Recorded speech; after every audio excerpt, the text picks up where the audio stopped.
So what is Flutter? Flutter is a tool that allows you to build native cross-platform, and that means for iOS and Android, apps with one programming language and code base. So let's have a closer look at this nice sentence here. Important is that we build native cross-platform apps. So we build both an iOS app and an Android app.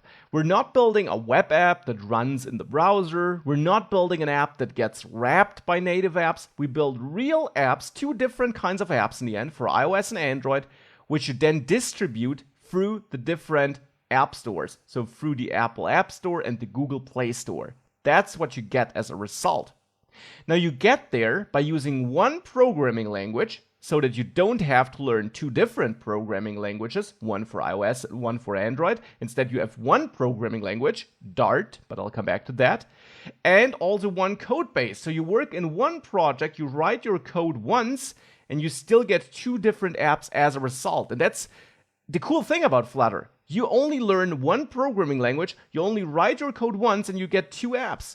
Without Flutter, you would normally build an iOS app by writing some Swift or Objective-C code and using the iOS development environment. And for Android, you would be using Java with the Android framework, or you would be using Kotlin and also the Android development environment.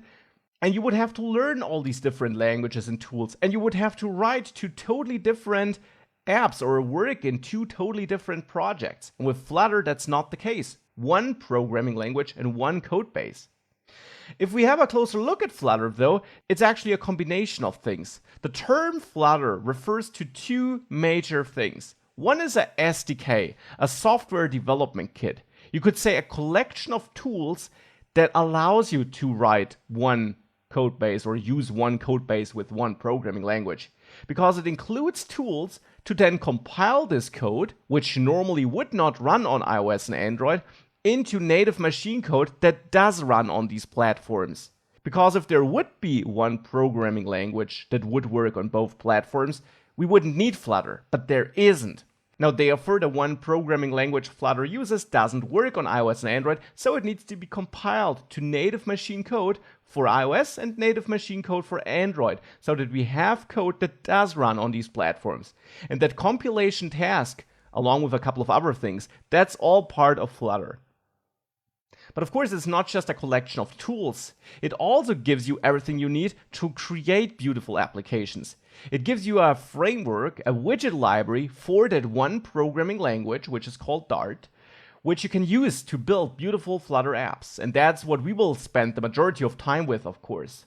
It gives you a vast collection of reusable UI building blocks, these so-called widgets. So these are things like buttons, tabs, text inputs, drop-downs. You get all of that out of the box. You can style them and customize them, and then you build user interfaces with these tools. In addition, you get a couple of utility functions and generally some packages that help you build what your users see and what your users interact with. And then that code which you build with the help of that framework, that is then compiled to native machine code with the help of the SDK. So that is what Flutter is. Now, as I mentioned, Flutter uses a programming language called Dart. Dart is a programming language which is focused on building front-end user interfaces, front-end apps. It's not limited to building mobile apps, that's just what Flutter uses it for, but Dart is independent of Flutter, and you can also build web apps with Dart. But we'll not focus just on Dart here, we'll focus on Flutter and how it uses Dart. And Flutter uses Dart mostly for building mobile apps.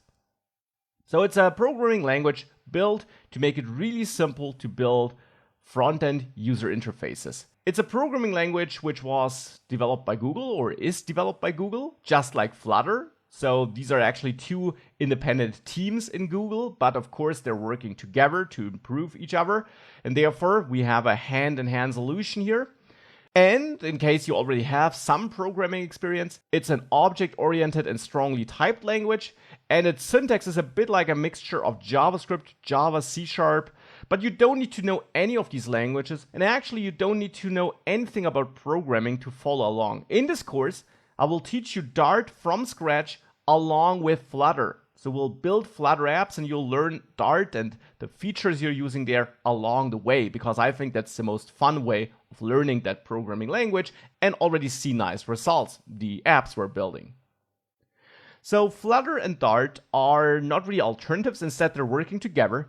Flutter builds up on Dart. It's a framework for Dart, and Dart actually is the programming language which we're using. Flutter then just is a collection of tools, a set of features, utility functions, and these widgets which are implemented using Dart so that you don't have to reinvent the wheel there, but you can write your own Dart code and use these existing widgets in your code so that you don't have to, again, reinvent how a button should look like and work, but use the pre-built button instead and then just customize it to your requirements. That's how this works. And in addition, as mentioned, Flutter also gives you that SDK, so all these tools for compiling your code in the end.